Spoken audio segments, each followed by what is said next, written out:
Aún recuerdo la mordida del viento aquella mañana en las montañas de Asturias.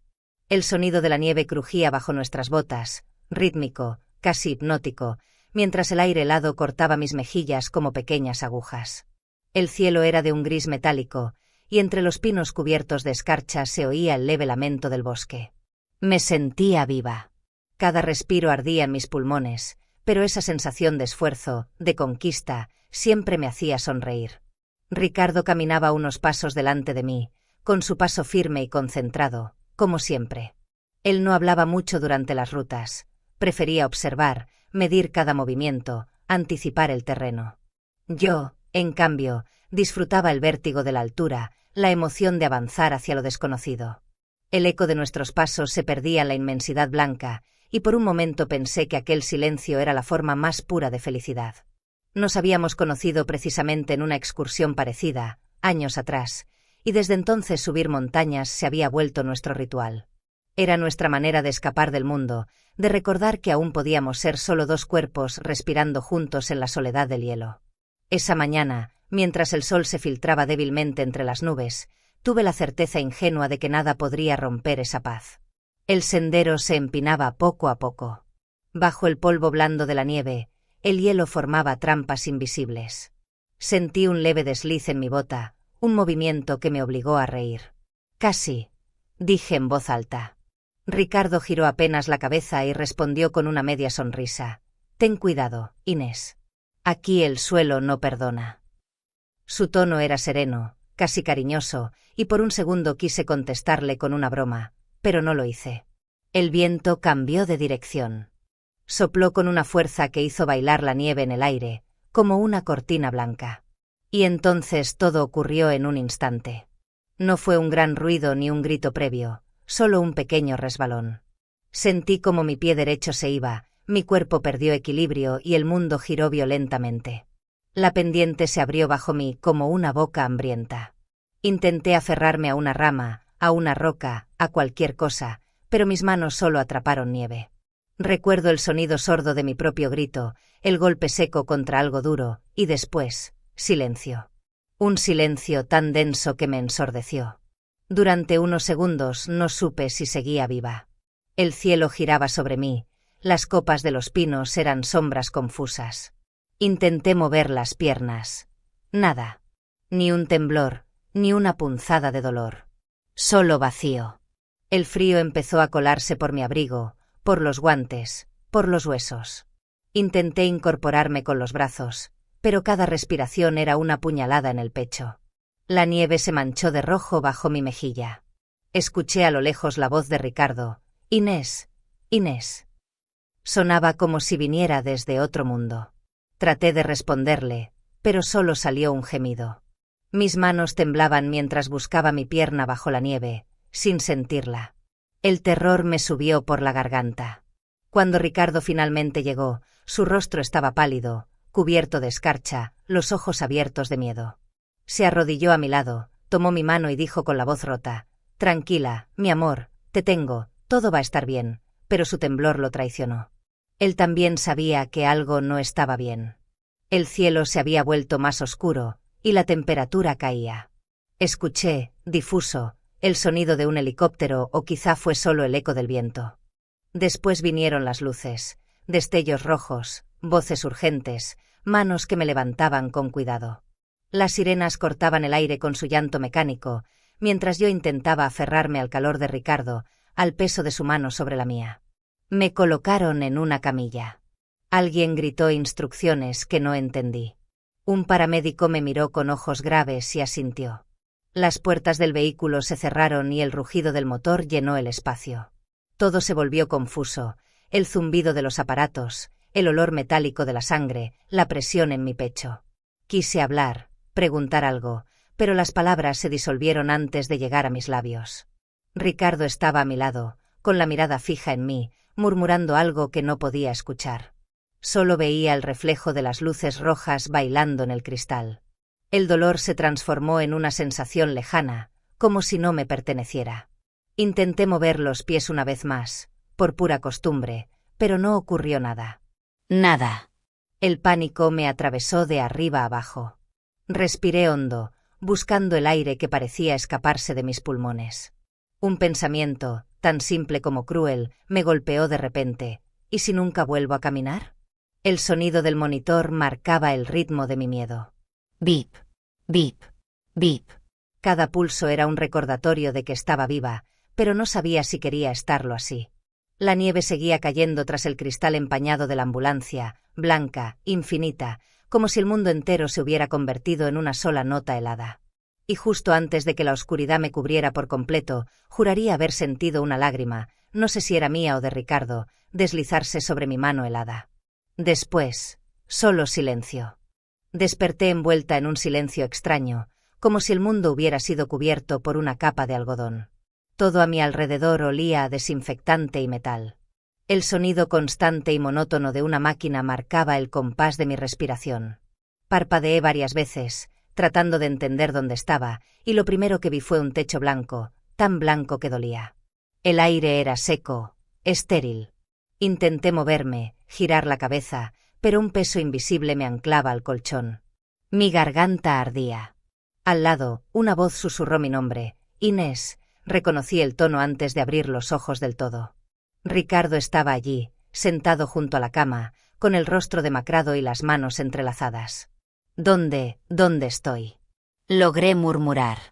En el hospital, respondió con suavidad, como si hablar demasiado fuerte pudiera romperme. Te caíste en la montaña. Los médicos te atendieron de inmediato. La palabra hospital flotó en el aire como un eco frío. Quise mover las piernas, pero no las sentí. Lo intenté otra vez. Nada. Solo el peso muerto de un cuerpo que ya no respondía. Un escalofrío me recorrió la espalda. Una puerta se abrió y entró un hombre con bata blanca, el rostro sereno, los ojos cansados pero atentos. Llevaba una carpeta bajo el brazo.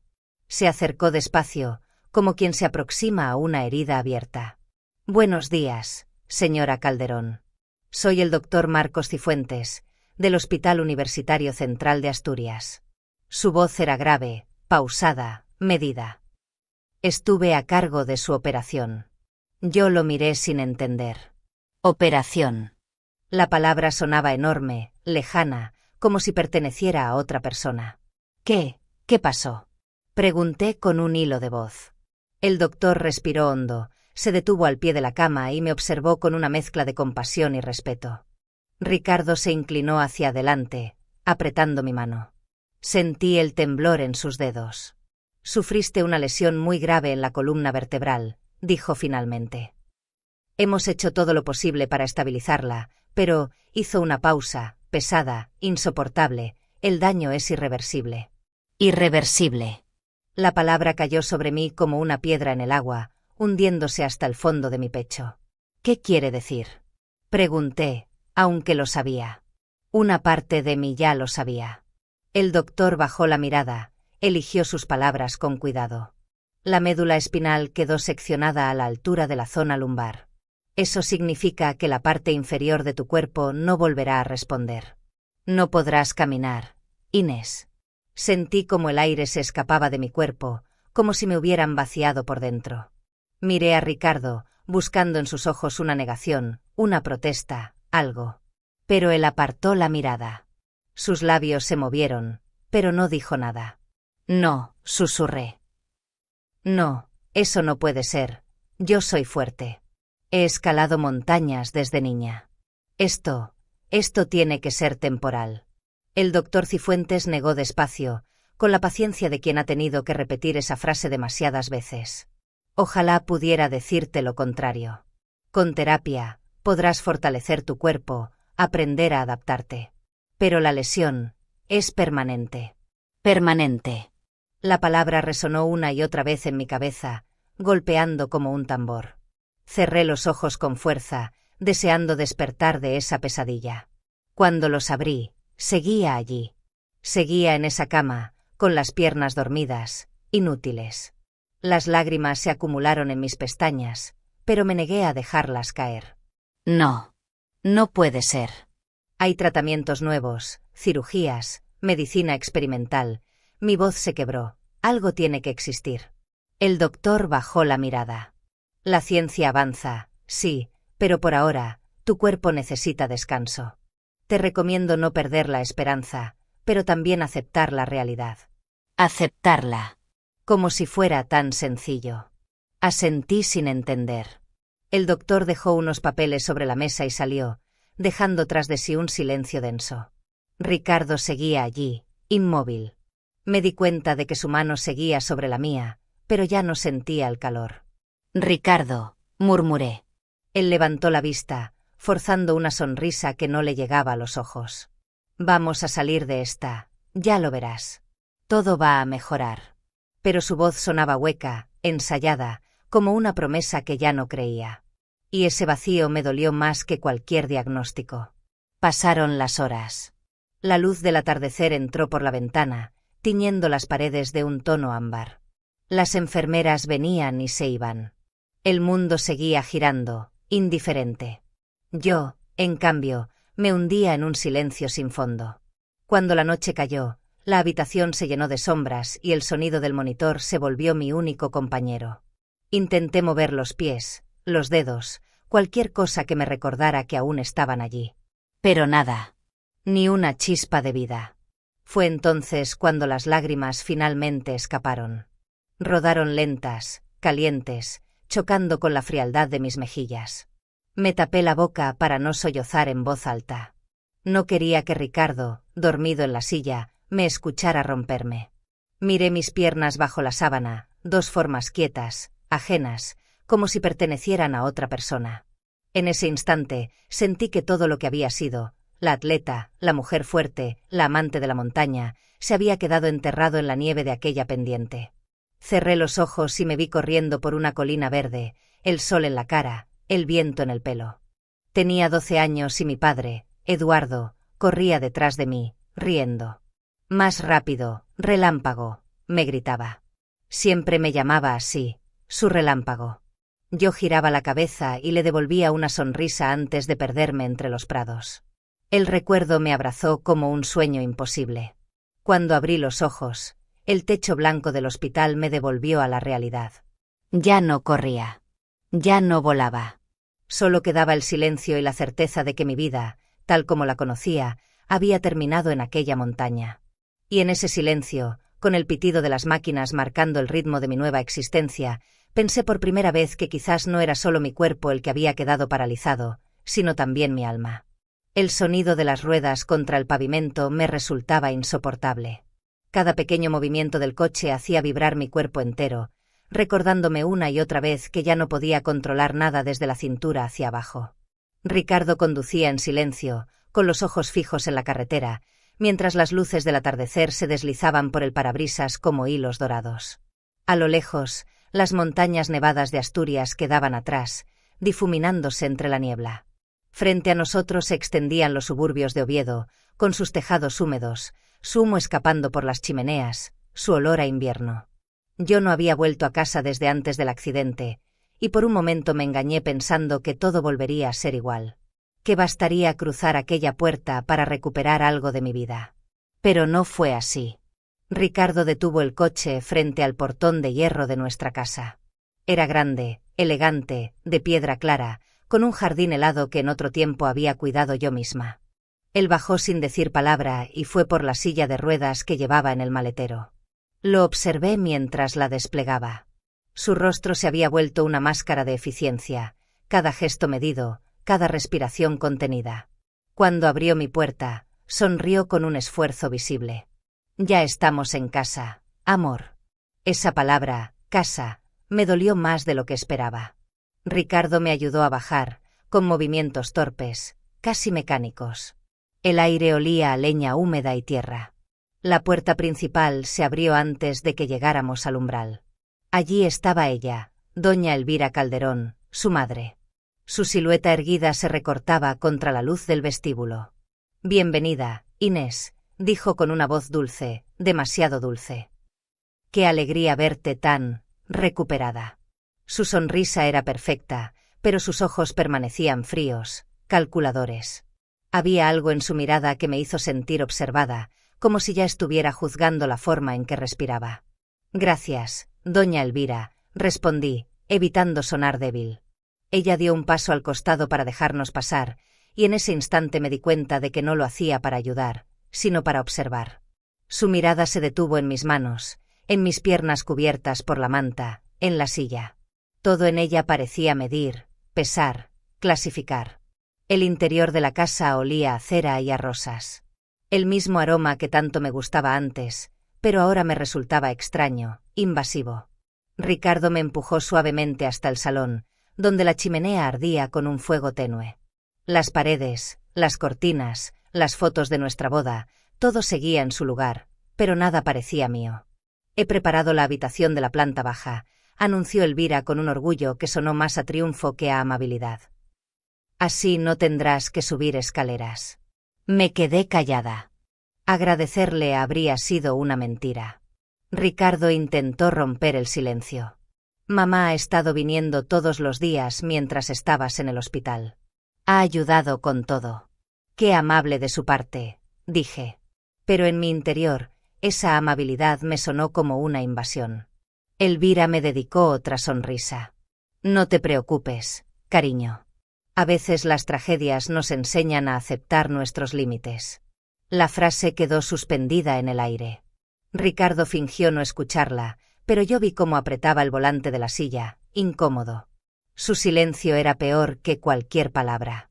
Esa noche, después de que todos se retiraron, me quedé sola en la habitación del piso bajo. Era amplia, decorada con gusto, pero sentí que me habían instalado en un rincón apartado del mundo, como si ya no perteneciera al resto de la casa. Afuera, la lluvia golpeaba los cristales, y el viento hacía crujir las ramas del jardín. Intenté leer, distraerme, pero mis ojos volvían una y otra vez hacia la puerta. Sabía que, en cualquier momento, ella aparecería. Y no me equivoqué. Elvira entró sin tocar. Llevaba una bandeja con una taza humeante. Te preparé una infusión de hierbas, dijo. Te ayudará a dormir. La taza desprendía un aroma suave, casi dulce. Tomé un sorbo solo por cortesía. Ella se sentó frente a mí, con las manos cruzadas sobre el regazo, mirándome fijamente. Debes ser fuerte, dijo, con una sonrisa que no alcanzaba los ojos. Ricardo tiene mucho trabajo, demasiadas preocupaciones. No puedes permitirte ser una carga. Sus palabras fueron como cuchillas envueltas en terciopelo.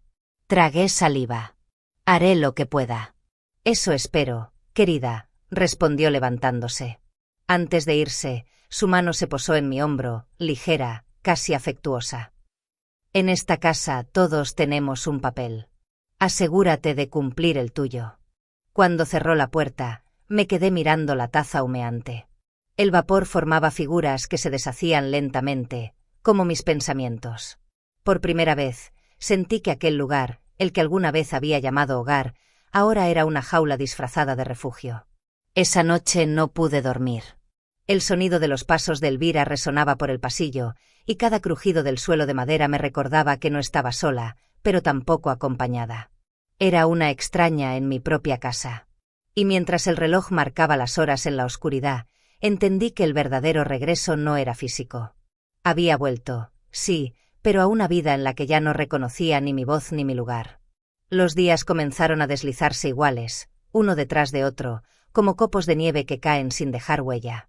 En la casa, el tiempo parecía detenido, y yo también. Las mañanas llegaban con el sonido de los pasos de doña Elvira por el pasillo y el aroma del café recién hecho, que nunca era para mí.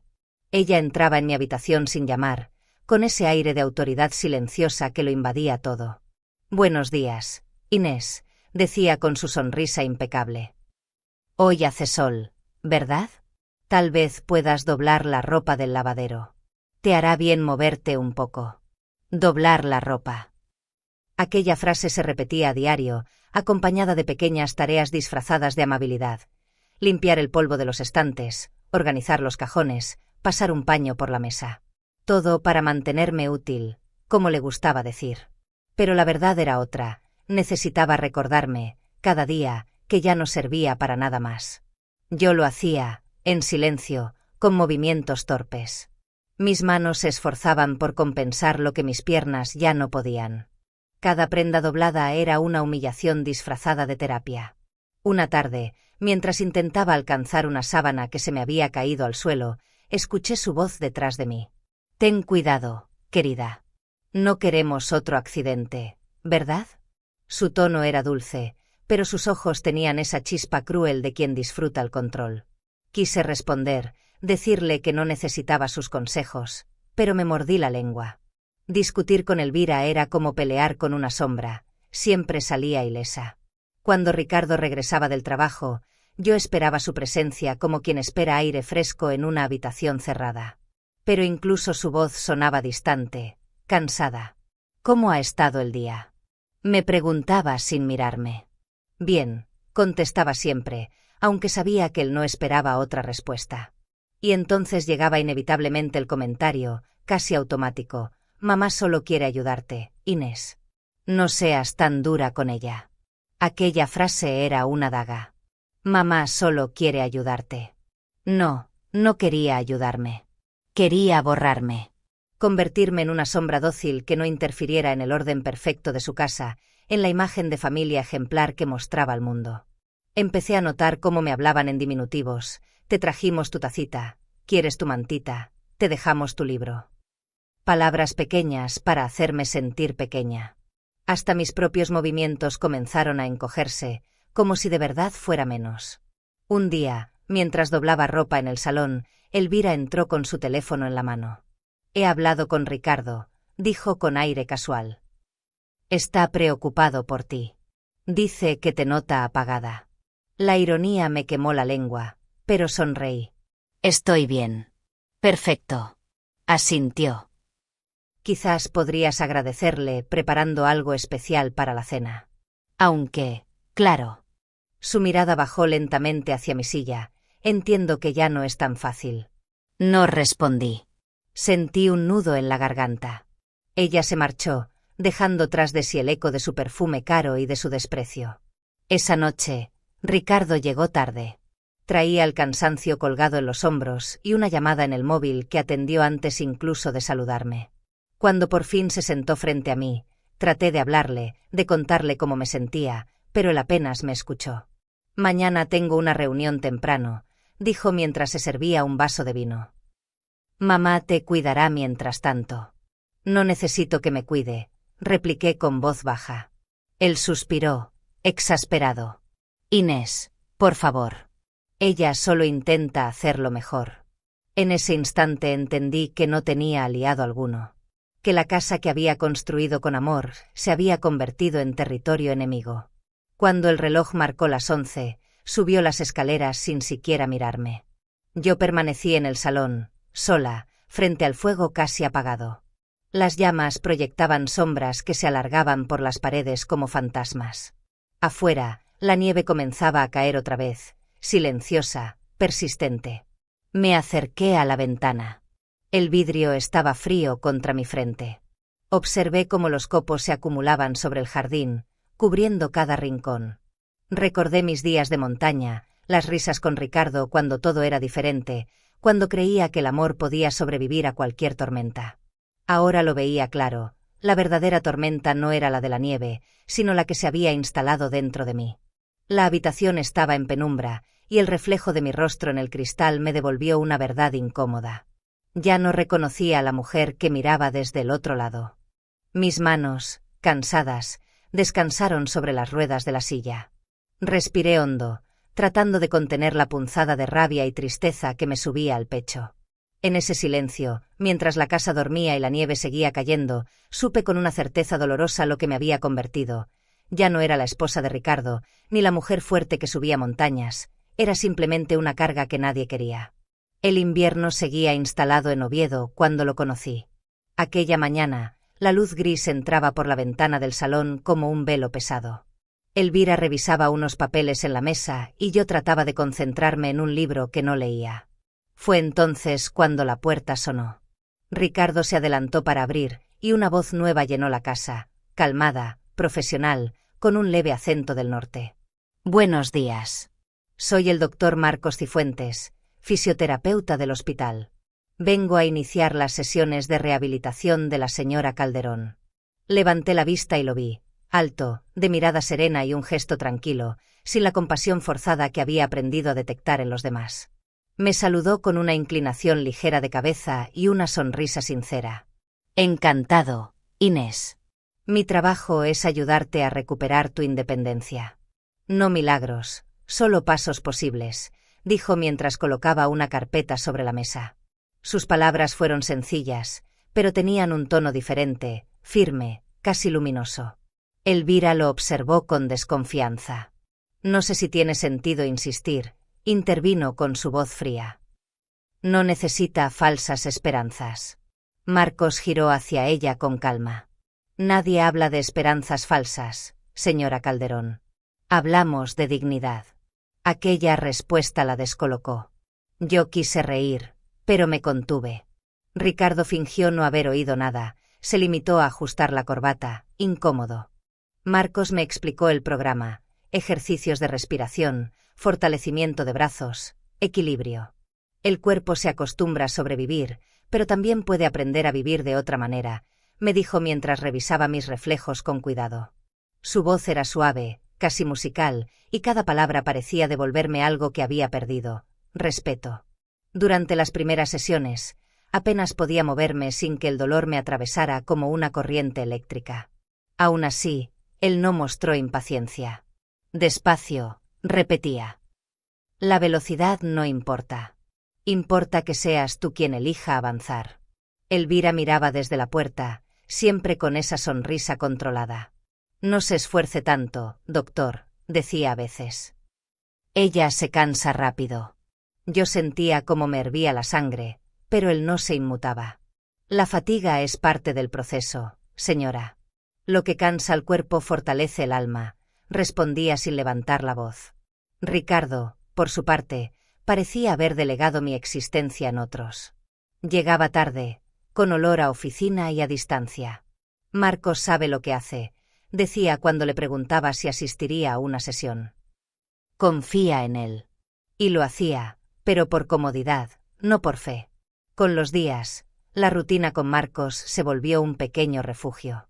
Hablábamos de música, de los paisajes asturianos, de cómo el cuerpo guarda memoria incluso del dolor. Yo escuchaba su voz y sentía que algo dentro de mí se movía, una energía tenue pero real. Una tarde de enero, mientras intentaba mantenerme erguida sin apoyo, el temblor me venció. Casi caigo de la silla. Marcos reaccionó rápido, me sostuvo por los hombros, y durante un segundo nuestras miradas se cruzaron. No te disculpes, dijo antes de que yo hablara. Caerse no es fracasar, Inés. Fracasar es decidir no intentarlo más. Me quedé muda. Nadie me había hablado así desde el accidente. Nadie me había recordado que seguía siendo dueña de algo, de mí misma. Elvira irrumpió entonces, interrumpiendo ese momento. ¿Terminamos ya? No quiero que se agote, dijo con ese tono que mezclaba autoridad y falsa preocupación. Marcos la miró con paciencia y asintió. Por hoy es suficiente. Continuaremos mañana. Cuando se fue, el silencio volvió a la casa. Yo seguía sintiendo la presión tibia de sus manos en mis hombros. Esa noche, al acostarme, mis brazos dolían, pero por primera vez en meses, ese dolor tenía sentido. Era una señal de que aún había algo vivo en mí. Los días siguientes, Marcos regresó puntual, siempre con la misma calma. Me enseñó a respirar con ritmo, a mantener el equilibrio, a creer en el esfuerzo. No trabajamos solo con músculos, me decía. Trabajamos con memoria. El cuerpo recuerda cómo vivir, incluso cuando la mente se rinde. Una mañana, al finalizar la sesión, me dijo algo que quedó grabado en mí. Es tu cuerpo, Inés. Es tu vida. Nadie más puede decidir qué haces con ella. Esas palabras me atravesaron como un relámpago silencioso. Miré mis manos, mis brazos tensos, y supe que, aunque no pudiera volver a caminar, aún podía mover el mundo que quedaba entre ellos. Cuando se marchó, la casa volvió a llenarse de ese olor a desinfectante y soledad, pero algo era distinto. Dentro de mí, una chispa pequeña, casi invisible, había despertado.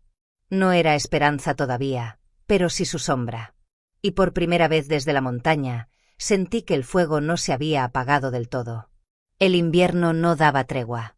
Cada mañana, El aire helado se colaba por las rendijas de las ventanas, y aún así yo sentía algo nuevo, algo que no tenía nada que ver con el clima: esperanza. Mis brazos ya no temblaban tanto durante los ejercicios. Podía sostenerme por unos segundos sin apoyo, y aquella pequeña victoria me hacía sonreír. El doctor Marcos Cifuentes decía que la rehabilitación no solo trataba de músculos, sino también de voluntad. Cada día que decides intentarlo, el cuerpo lo recuerda, repetía. Yo lo escuchaba como quien se aferra a una cuerda en medio del vacío. Con él, por primera vez, no me sentía una enferma. Me sentía una persona que aún tenía algo por recuperar. Ricardo, en cambio, parecía cada vez más distante. Hablaba poco, siempre apurado, siempre con su teléfono en la mano. Cuando Marcos venía, se limitaba a saludar con frialdad y desaparecía. Yo fingía no notar su indiferencia, pero cada gesto suyo me hería como una grieta silenciosa. Aquel día, la nieve caía densa sobre Oviedo, cubriendo los tejados y los caminos. Habíamos tenido una sesión agotadora en el hospital, y Marcos insistió en llevarme el mismo de regreso. El paisaje era una postal: árboles cubiertos de blanco, silencio espeso, el cristal empañado del coche. En el asiento del copiloto, respiré profundamente, sintiendo por un momento que el mundo podía volver a ser amable. «Has avanzado mucho, Inés», dijo Marcos, mirándome de reojo. «Lo que estás haciendo requiere más valor del que imaginas». «Solo intento seguir viva», susurré. Él sonrió con esa calma que tanto me tranquilizaba. «Eso es exactamente lo que estás haciendo». Cuando doblamos la esquina hacia mi calle, el corazón me dio un vuelco. A través del parabrisas vi la fachada de mi casa, iluminada por la luz tenue del porche. Pero no fue eso lo que me paralizó. Allí, bajo la farola, dos figuras se recortaban contra la nieve. Ricardo y una mujer. Al principio pensé que era un error, que quizás se trataba de una vecina, alguien que pasaba. Pero entonces lo vi. Su mano en su cintura.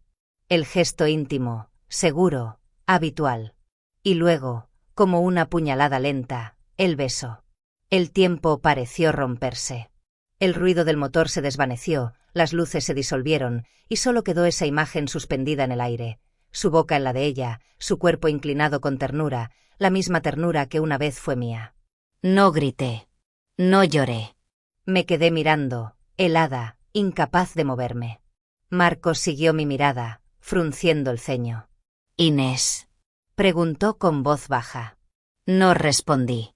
Las lágrimas comenzaron a caer sin que yo lo notara. Él apagó el motor y colocó una mano sobre mi brazo. «No lo mires más», susurró. «No lo merecen».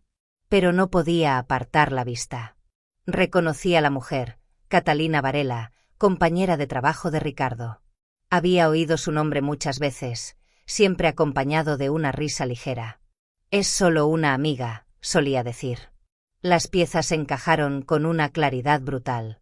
Las noches en vela, los mensajes tardíos, el perfume ajeno en su abrigo. Todo había estado allí, y yo, ciega por amor, no lo quise ver. Marcos arrancó el coche y dio una vuelta lenta a la manzana antes de detenerse de nuevo frente a la casa. Me ayudó a entrar, en silencio, sin hacer preguntas. Pero en su mirada había una mezcla de rabia y compasión que me atravesó. Esa noche, la casa estaba sumida en un silencio denso, casi insoportable. Elvira había preparado su infusión habitual y la dejó sobre la mesa de noche. «Bébela mientras aún está caliente, querida», me dijo, con su sonrisa perfecta. Asentí, fingiendo serenidad. Esperé a que cerrara la puerta y, como cada noche, vertí el líquido en la maceta del rincón. Me recosté, pero no pude dormir. El beso de Ricardo se repetía en mi mente como un eco que no cesaba. Cerca de la medianoche, escuché voces en el piso de arriba. Me incorporé, tensa, y empujé la silla de ruedas hacia el pasillo. El sonido provenía del despacho de Ricardo. La puerta estaba entreabierta. Me acerqué despacio, conteniendo la respiración.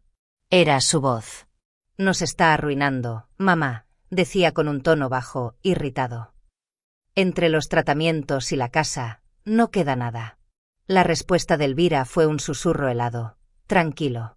Si sigue tomando las infusiones, nadie sospechará». Su cuerpo se debilitará poco a poco, y cuando ocurra, parecerá natural. Sentí que el suelo desaparecía bajo mis ruedas. No puedo creer que estemos haciendo esto, dijo él tras una pausa. Pero tienes razón. Es lo único que nos queda. Cuando todo termine, la herencia de tu padre será nuestra. Mi respiración se volvió un hilo roto. Retrocedí sin hacer ruido, temblando.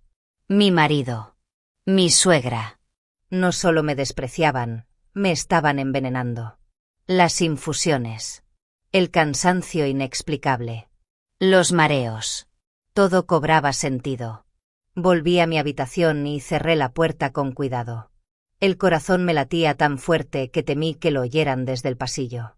Me llevé las manos a la boca para no gritar. Las lágrimas me cegaron, pero entre el miedo y el asco surgió algo más, una furia fría, concentrada. Me habían arrebatado la vida, el amor, la salud, pero aún me quedaba algo que ellos no conocían, la determinación de una mujer que ya había caído una vez desde una montaña y seguía viva. Esa noche, mientras la nieve seguía cayendo sobre Oviedo, hice una promesa en silencio. Si creían que podían enterrarme viva, estaban a punto de descubrir lo que era renacer. A la mañana siguiente, me miré al espejo y apenas reconocí a la mujer que me devolvía la mirada. Ojeras profundas, piel pálida, labios resecos. Pero en sus ojos había algo nuevo, decisión. No podía dejar que me destruyeran lentamente, no después de haber sobrevivido a tanto. Cuando Elvira entró en la habitación con su bandeja de siempre, yo ya la estaba esperando. «Buenos días, querida», dijo con su voz melosa. «Hoy te añadí un poco más de valeriana. Te ayudará a relajarte». «Gracias, doña Elvira», respondí, sonriendo con calma. Tomé la taza entre mis manos, aspirando el vapor. El aroma dulce me revolvió el estómago, pero esta vez no temblé. Fingí dar un sorbo largo, lo suficiente para que creyera que obedecía. Cuando ella salió de la habitación, escuché sus pasos alejarse por el pasillo. Entonces, vertí lentamente el contenido en la maceta junto a la ventana. El líquido oscuro se filtró entre la tierra húmeda. Cada mañana repetí el mismo ritual, una sonrisa, un gracias, un sorbo falso y luego silencio. La planta empezó a marchitarse, las hojas se tornaron amarillas. Era la prueba viva del veneno que me estaban dando. Pasaron algunos días antes de que pudiera ver a Marcos nuevamente. Elvira siempre encontraba pretextos para acortar las sesiones. «Inés necesita descansar», decía. Pero aquella tarde, con la nieve cubriendo el jardín, él logró quedarse más tiempo. Mientras me ayudaba con los ejercicios, esperé a que Elvira saliera a hacer sus compras. Cuando oí la puerta cerrarse, bajé la voz. «Doctor, necesito hablar con usted». Marcos dejó el cuaderno sobre la mesa y me miró con atención. «¿Qué sucede?» Tragué saliva, sintiendo la garganta seca. Sé que no va a sonar razonable, pero me están intentando matar. Su ceño se frunció, pero no en incredulidad, sino en alerta. «Explícame». Le conté todo, las conversaciones que había oído, las infusiones, la herencia de mi padre, la manera en que mi cuerpo se debilitaba sin motivo. No omití nada. Mientras hablaba, mis manos temblaban, pero su mirada se mantuvo firme, anclándome al presente. Cuando terminé, el silencio se hizo pesado. Podía escuchar el tic-tac del reloj sobre la repisa. Finalmente, Marcos habló con voz baja. «Estás en peligro, Inés. No podemos enfrentarlos directamente aún, pero tienes que salir de aquí lo antes posible». «No puedo», susurré. «Si me marcho sin pruebas, ellos ganarán. Se quedarán con todo lo que mi padre construyó». Entonces saqué el sobre que había escondido bajo el cojín de mi silla de ruedas. Lo había preparado durante la noche, con cada documento, cada extracto bancario, cada copia que había logrado reunir. Mis dedos temblaron mientras se lo entregaba. «Guarde esto, por favor. Contiene los papeles de la herencia y algunas pruebas de lo que han hecho. Si algo me pasa, prométame que no dejará que ganen». Marcos sostuvo el sobre con cuidado, como si pesara más que el mundo. Sus ojos se suavizaron, pero en su voz hubo firmeza. «No voy a permitir que te hagan daño. Te lo juro». «No quiero que se arriesgue por mí», dije en un hilo de voz. Él negó despacio. No se trata de riesgo, Inés. Se trata de justicia. Durante un instante, el tiempo se detuvo. La distancia entre nosotros pareció desvanecerse. Aquel hombre que había llegado a mi vida como terapeuta se había convertido en mi única esperanza. Pasamos el resto de la sesión en silencio, fingiendo normalidad. Pero detrás de cada movimiento había un plan que comenzaba a tomar forma. Cuando Elvira regresó, encontró todo en orden. Yo sonreía, Marcos tomaba notas, el ambiente parecía tranquilo. Nadie sospechó nada. Esa noche, mientras la lluvia helada golpeaba las ventanas, repasé cada detalle de lo que habíamos acordado. Marcos buscaría discretamente una forma de ponerme a salvo, quizá un traslado médico, una excusa legítima para sacarme de esa casa sin despertar sospechas. Mientras tanto, yo debía seguir fingiendo. Aceptar las infusiones, sonreír a Elvira, responder con dulzura a Ricardo. Un papel difícil, pero necesario. En su mundo de apariencias, yo también podía actuar. Al apagar la lámpara, sentí por primera vez en mucho tiempo que no estaba sola. Afuera, el viento arrastraba copos de nieve que golpeaban el cristal. Cerré los ojos y escuché su ritmo. Parecía el latido de un corazón insistiendo en seguir vivo. No sabía cuánto tiempo más podría sostener la farsa. No sabía si Marcos lograría ayudarme antes de que Elvira notara algo. Pero esa noche, entre el miedo y la esperanza, comprendí que cada segundo que fingía, cada sorbo que no bebía, era un acto de rebelión. Ya no era la víctima de una caída. Era una superviviente preparando su ascenso. Esa noche comenzó como tantas otras, con el silencio espeso de la casa y el sonido lejano del viento golpeando las ventanas. Afuera, la nieve caía con fuerza, cubriendo todo con un manto blanco que parecía borrar el mundo. Dentro, el fuego de la chimenea crepitaba débilmente, proyectando sombras que se movían como presagios. Elvira apareció en el umbral de mi habitación con una bandeja entre las manos. Su perfume fuerte llegó antes que su voz. «Hora de tu infusión, querida», dijo con su habitual sonrisa tensa.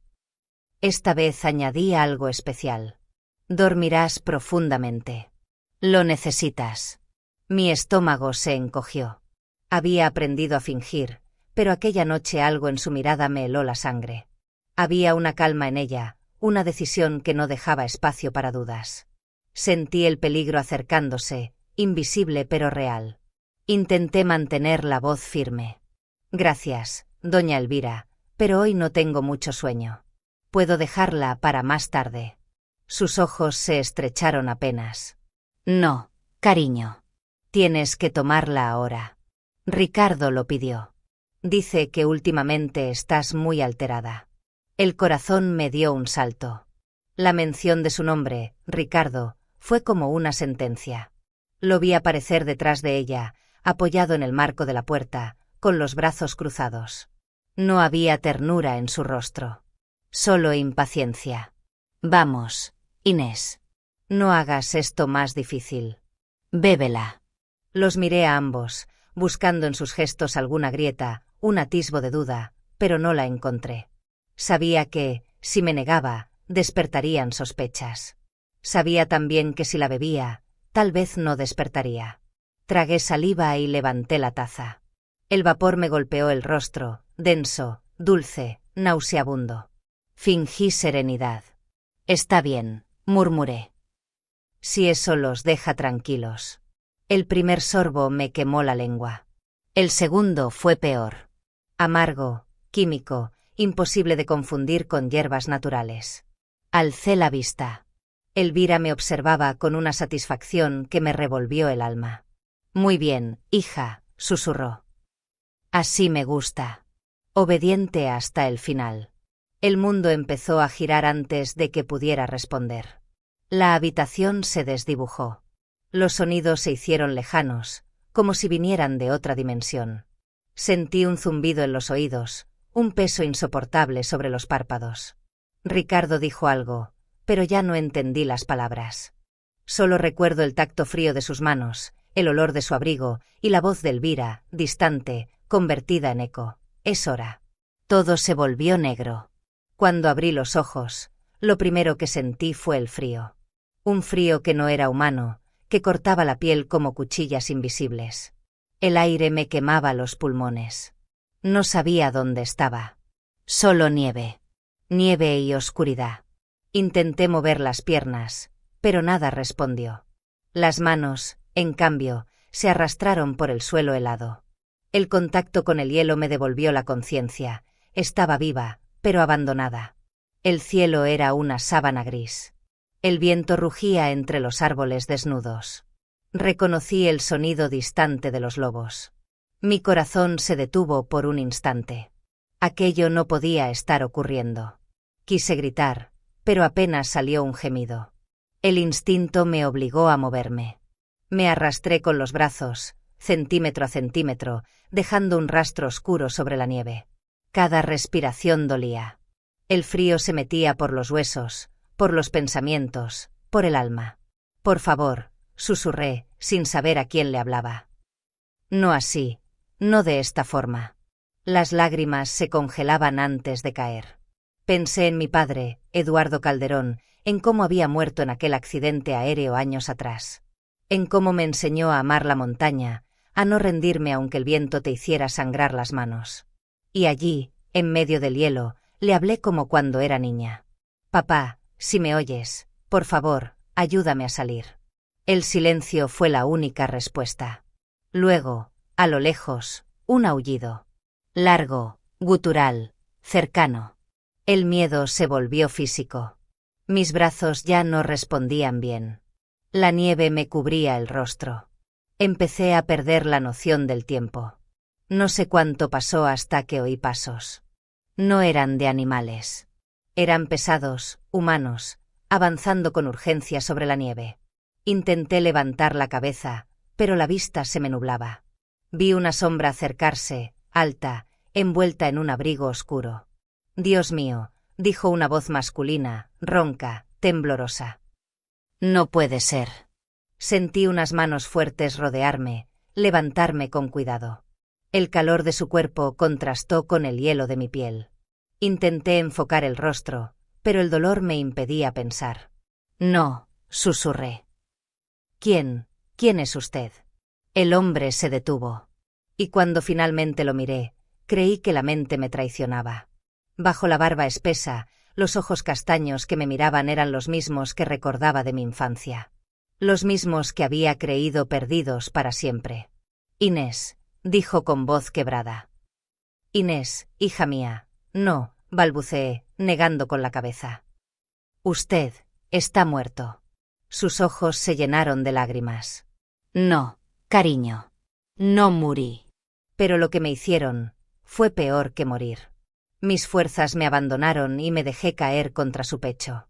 Sentía su corazón latiendo con fuerza, real, cálido. Te tengo, hija. No voy a dejar que te hagan daño otra vez. El viento sopló con furia, haciendo crujir los árboles del bosque.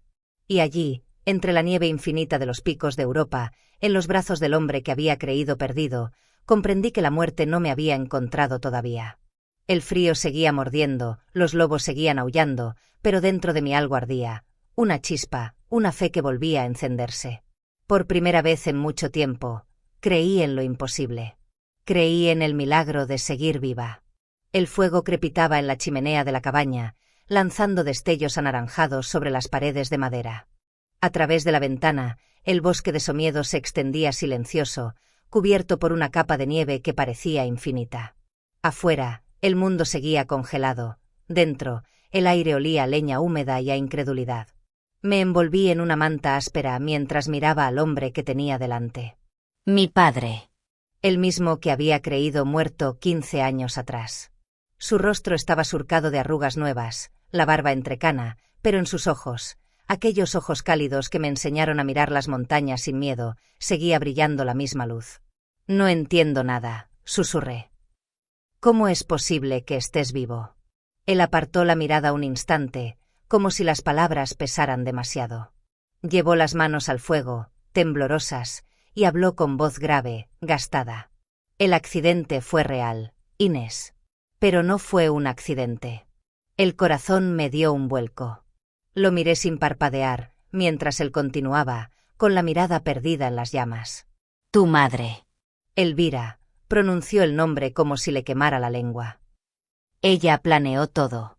Desde hacía años codiciaba la herencia de la familia Calderón. Cuando tu abuelo murió, los bienes quedaron a mi nombre. Pero ella quería controlarlo todo. Quería el poder, el dinero, el apellido. No, murmuré, aunque en el fondo ya lo sabía. Mandó sabotear la avioneta, continuó él con voz quebrada. Pagó a un mecánico para manipular el sistema de combustible. Íbamos a volar de Oviedo a León para cerrar un acuerdo de negocios. Yo sobreviví de milagro, con quemaduras y fracturas. Cuando desperté, el mundo ya me había enterrado. Ella lo consiguió, dije, apretando los puños. Todos creímos que habías muerto. Asintió despacio. Presentó documentos falsos, testigos comprados, un ataúd vacío. El juzgado firmó la declaración de defunción en menos de una semana. Y cuando pude intentar demostrar que seguía vivo, ya era tarde. Nadie me creyó. Me habían borrado. Las lágrimas me corrían por las mejillas, calientes contra la piel helada. ¿Por qué no volviste? ¿Por qué no me buscaste? Porque me lo prohibió, respondió, la voz cargada de culpa. Dijo que si aparecía, te quitaría todo. Que te haría sufrir. Y no tenía fuerzas para luchar. Me escondí aquí, en Somiedo.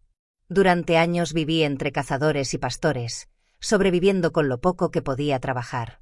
Pero nunca dejé de pensar en ti.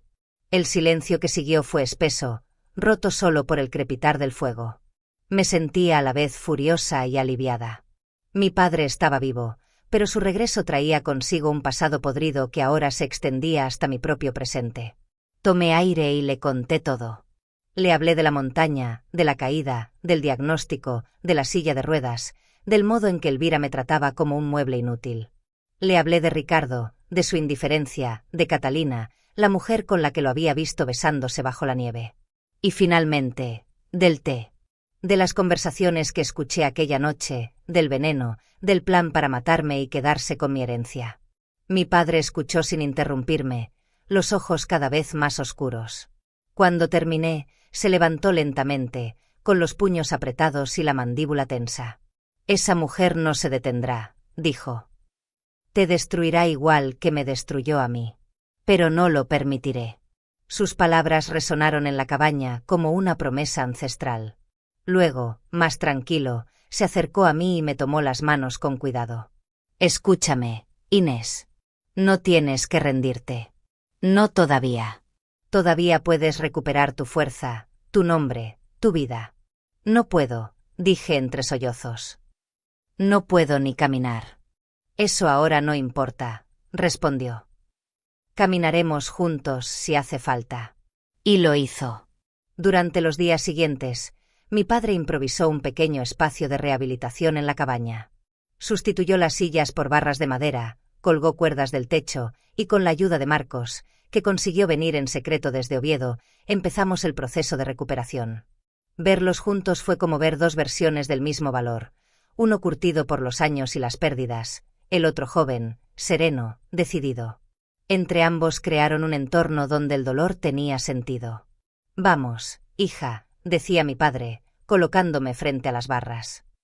No importa cuánto tiemblen tus brazos, solo importa que no te detengas.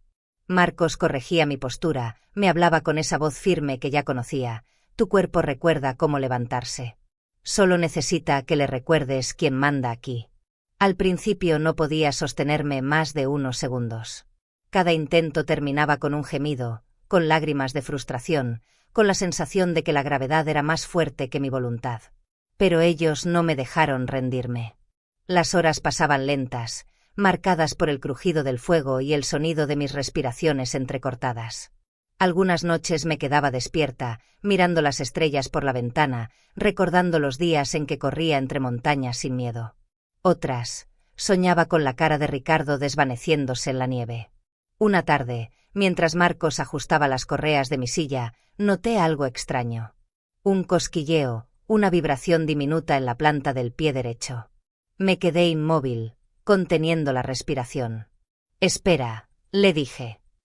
Creo que sentí algo. Marco se agachó de inmediato, tocó suavemente mi pierna. ¿Esto? Sí, susurré, con un hilo de voz. Lo sentí. Mi padre, que estaba a unos metros, dejó caer las herramientas y se acercó. ¿De verdad? Asentí, y las lágrimas me nublaron la vista. Era casi imperceptible, una chispa en medio de la oscuridad, pero era mía. Marco sonrió, con un brillo en los ojos que no le había visto nunca. Eso es el principio, Inés. No es un milagro, es el resultado de tu lucha. Mi padre me abrazó con fuerza, temblando. Sabía que podías hacerlo. La sangre Calderón no se rinde. Lloré, pero ya no de tristeza, sino de alivio. De una alegría contenida que me hizo sentir viva por primera vez en meses. Aquel pequeño movimiento fue más que un reflejo nervioso. Fue una promesa. La promesa de que mi historia no terminaría en una silla ni en una tumba nevada. Esa noche, mientras el fuego iluminaba los rostros de los dos hombres que ahora eran mi refugio, comprendí que la esperanza no siempre nace de la fe, sino del esfuerzo. Que incluso lo que está roto puede reconstruirse, si hay manos dispuestas a sostenerlo. Cerré los ojos y dejé que el sonido del viento se mezclara con el crepitar de las brasas. Por primera vez desde el accidente, no sentí miedo de dormir. Sabía que afuera, en algún lugar, Elvira y Ricardo aún creían que yo estaba muerta. Y en silencio, sonreí. Porque mientras ellos celebraban su victoria, yo ya había comenzado mi regreso. El regreso no de una víctima, sino de una mujer que había aprendido a sobrevivir al fuego, al hielo y a la traición. El amanecer llegó con una claridad que hacía daño a los ojos. Las montañas de Somiedo se iban despojando del manto de nieve, dejando asomar la tierra húmeda, el verde oculto durante meses. Aquel paisaje parecía respirar conmigo, como si también él se estuviera liberando de un largo invierno. Habían pasado varias semanas desde que logré sentir por primera vez el movimiento en mis piernas. Desde entonces, cada día fue una pequeña batalla, una sesión, un paso, un intento fallido. Pero la constancia, la paciencia y las manos firmes de Marcos me devolvieron lo que creía perdido. Esa mañana, sostuve el bastón con decisión. Mi padre me observaba desde la puerta de la cabaña, con los ojos brillantes de orgullo. ¿Lista, ya? Preguntó con voz ronca. Más que nunca, respondí, y sentí como el aire frío entraba en mis pulmones como un recordatorio de que seguía viva. Nos dirigimos a Oviedo, al edificio gris de la comisaría de la Policía Nacional, donde el eco de los pasos resonaba sobre los pasillos de mármol. Cada metro recorrido era una victoria. Cada respiración, una afirmación de mi existencia. Cuando entramos, el inspector que había recibido la denuncia nos miró sorprendido. ¿Usted es Inés Calderón? Pero, se la daba por muerta. Eso pensaban todos, contesté, con una calma que me sorprendió incluso a mí. Mi padre depositó sobre el escritorio una carpeta gruesa. Dentro estaban los documentos que habíamos reunido, las pruebas del intento de envenenamiento, las copias bancarias, los registros de propiedad, todo lo que Elvira y Ricardo habían ocultado durante años. Es hora de que la verdad salga a la luz, dijo él. El inspector asintió, hojeando los papeles con seriedad. Con esto bastará para reabrir el caso. Y, por lo que veo, no solo el suyo, señor Calderón. 2 días después, recibimos la llamada. Nos citaron para presentarnos ante las autoridades, junto con los acusados. Recuerdo cada segundo de aquel momento. El gran salón del juzgado de instrucción número 3 de Oviedo olía a madera vieja y a justicia contenida. Ricardo y Elvira estaban allí, de pie frente al estrado, acompañados de sus abogados. Cuando la puerta se abrió y entré del brazo de mi padre, el murmullo se convirtió en silencio absoluto. Ricardo fue el primero en verme. Su rostro se desfiguró, la seguridad que siempre lo había acompañado desapareció al instante. Detrás de él, Elvira se llevó una mano al pecho, pálida como una estatua. No, susurró ella. No puede ser. Sí puede, dije con voz firme. Estoy viva. A pesar de ustedes. Ricardo dio un paso atrás, tartamudeando algo ininteligible. Elvira, en cambio, se desplomó en la silla. Durante un segundo, la máscara de perfección que había llevado toda su vida se quebró. El juez comenzó la audiencia. Los cargos eran claros: tentativa de homicidio, falsificación, fraude hereditario y conspiración. Mientras el fiscal leía, yo miraba a Ricardo. No con odio, sino con una tristeza serena. Aquel hombre que un día amé no era más que un reflejo de su madre, ambición y cobardía disfrazadas de encanto. «Inés, ¿desea declarar?», preguntó el juez. Asentí. Mis manos temblaban, pero mi voz no. Durante años pensé que la vida me había quitado todo. Mis piernas, mi casa, mi familia. Pero no fue la vida. Fueron ellos. Me dieron veneno cada noche mientras fingían cuidarme. Y cuando ya no les serví, me arrojaron a morir entre la nieve. Pero no lo consiguieron. Estoy aquí, y no para vengarme, sino para vivir sin miedo. Un silencio pesado se apoderó de la sala. Elvira comenzó a murmurar, primero palabras sueltas, luego frases entrecortadas. Yo, no quería, fue un error, decía, pero su voz se rompía. De pronto, se levantó, mirando al juez con desesperación. Fue Ricardo. Él insistió. Yo solo quería proteger lo nuestro. Ricardo se volvió hacia ella, furioso. Tú fuiste quien lo planeó todo. Hasta lo de su padre. Aquello bastó. El juez hizo una seña, los guardias se acercaron. Las confesiones estaban grabadas, el círculo cerrado. En ese instante, los vi como lo que realmente eran, dos personas devoradas por la codicia, por la idea de controlar un destino que ya no les pertenecía. Los esposaron allí mismo. No sentí alivio, ni alegría. Solo un silencio profundo, una quietud en el alma. Como si el ruido de tantos años de miedo por fin se hubiera apagado. Días después, el juez dictó sentencia. Elvira Calderón, condenada a 20 años de prisión, Ricardo Calderón, a 15 por tentativa de homicidio y fraude. Ninguna apelación logró cambiar el veredicto. El caso ocupó los titulares de Oviedo durante semanas. Pero yo no quise leerlos. Había cerrado ese capítulo. La herencia de mi padre fue restaurada, los bienes recuperados, los documentos corregidos. Sin embargo, nada de eso me importaba tanto como la sensación de respirar sin miedo. Eduardo, mi padre, se mantuvo a mi lado todo el tiempo. Dejó el alcohol que lo había acompañado durante su exilio, y cada tarde me ayudaba a fortalecer las piernas en el jardín de nuestra nueva casa, en las afueras. Marcos también seguía allí. No solo como terapeuta, sino como algo más, una presencia serena que llenaba los silencios sin necesidad de palabras. Una tarde, mientras el invierno se rendía ante la primavera, me preparó una taza de infusión de manzanilla.